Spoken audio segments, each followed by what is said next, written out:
Hi everyone, my name is Trey. This is Azee, an online version of the board game Azul. I wanted to create this series to show you me starting a new account, getting from 1500 all the way to 2001. Got to get that extra one in there. So this episode is just about the fundamentals and rules of the game. So if you already know this, you can skip this. Otherwise, come and join me. So let's just start with 2 players, 1 CPU. Just say 10 minutes, create, and let's start.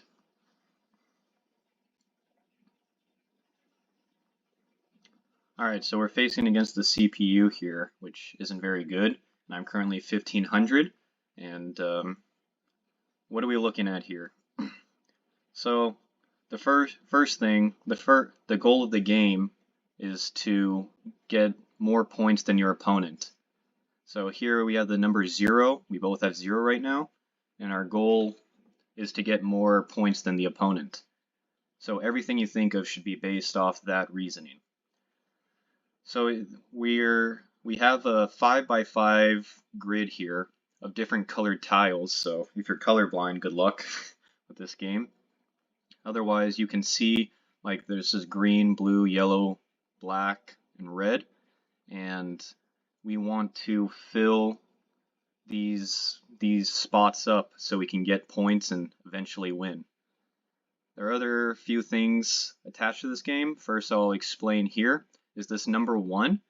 It will allow you to go first in the next round, and there's about 5 or 6 rounds per game. So just to start off, I'll take these 2 reds and I'll put it in this row.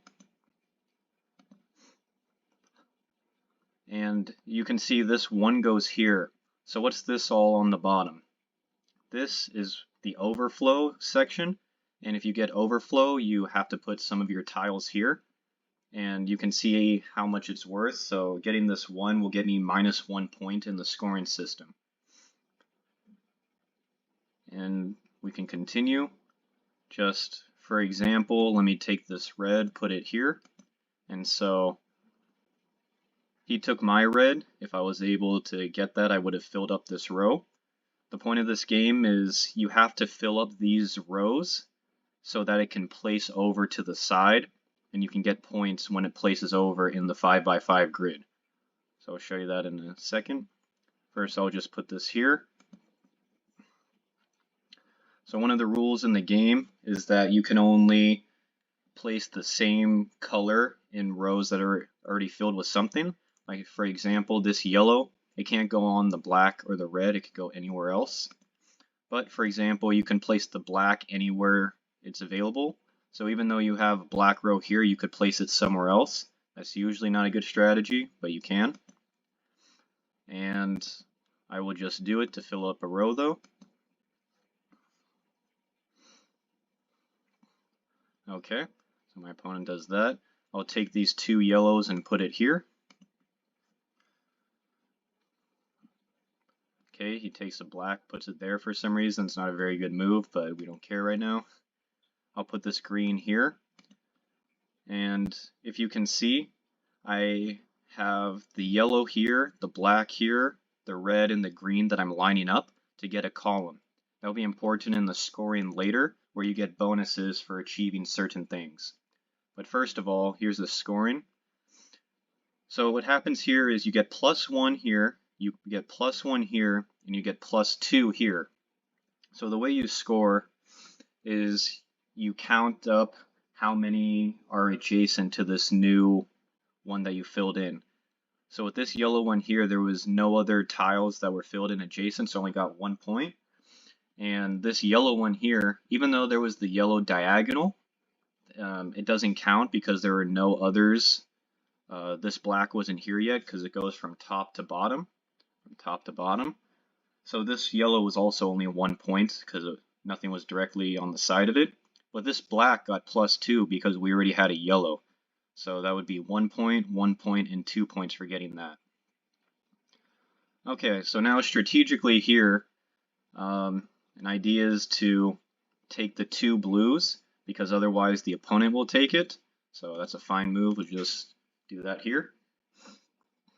He took 2 reds, and what I could do is take the 4 greens and place them there to fill that up, which usually would be the best move, but it's fine.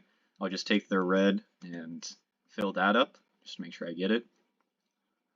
Okay, now I'll just take these 4 greens, like I said, and I already almost completely have a column.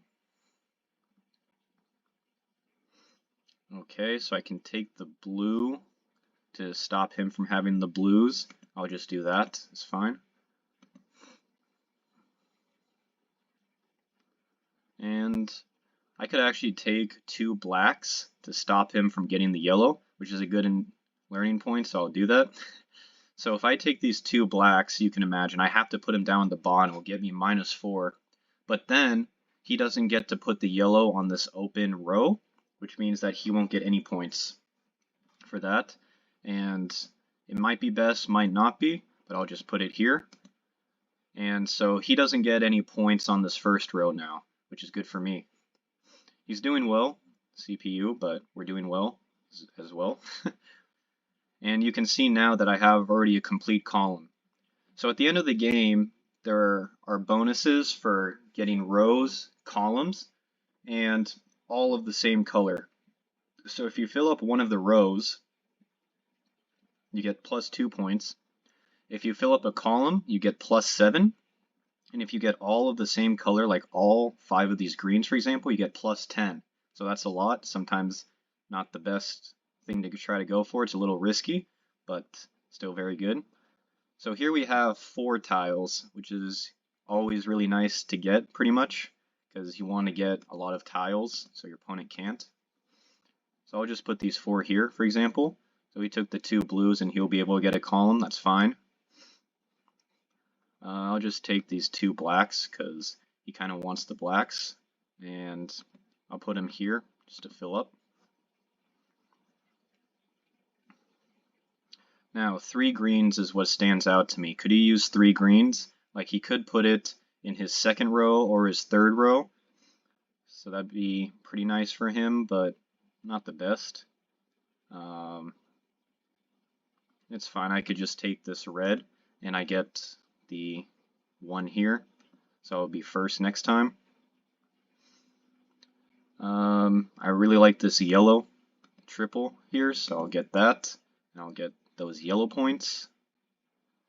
And now I'll just take this green, even though I could take red here. I could take red or green to fill up this first row, but if I take the red, then he'll take the green and put it on the second row. So I just rather take the 3 greens, get a little bit of overflow, but he can't get any points off that. So we're doing well so far. You can see the points that get added up and try to figure out why it makes sense. Okay, we only have 2 rounds left. Oh yeah, and also the game ends when you fill up one of the rows. Could have said that before. But the game ends when you fill up one of the rows. So first person to fill up one of the rows, the game's done. That's the last round. Okay, I'll just take these 2 blues here. And I'll do it, actually I'll take the 2 greens because these 2 greens are really good. Yeah, nice, he took the 2 blues to stop me from getting it, which is fine. I just take a single red, and even though I'm opening up 4 yellows, he could maybe put here. I don't think that's very good.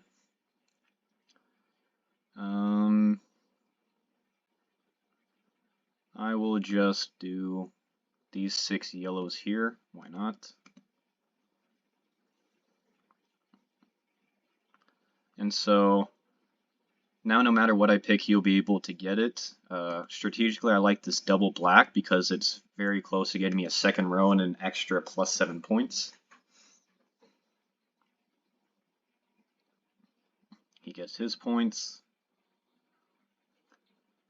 I get mine. And if we can get a single black or double red, this game will be over. Okay, I could do a few things. I'll just take this single. I'll take this single black just to make sure the game will be over. Okay, what'd he do? He did that. I'll just take this single blue. Okay, I'll take this double black, so I'll get 2 columns at the end. Now I'll take this double red, so I get these points, a lot of points.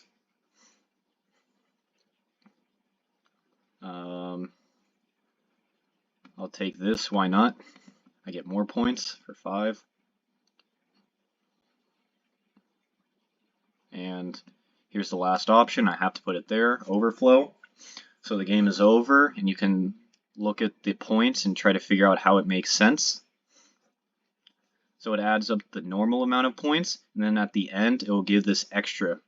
So I get 18, I get 2 times 7 for columns, and 2 times 2 for rows, so that's 18. And he gets just the 7, I believe, because he only has 1 column, and I win. So let's start the series with some real games against real players, and I'll explain some more of the concepts and overall the strategy more then. Bye.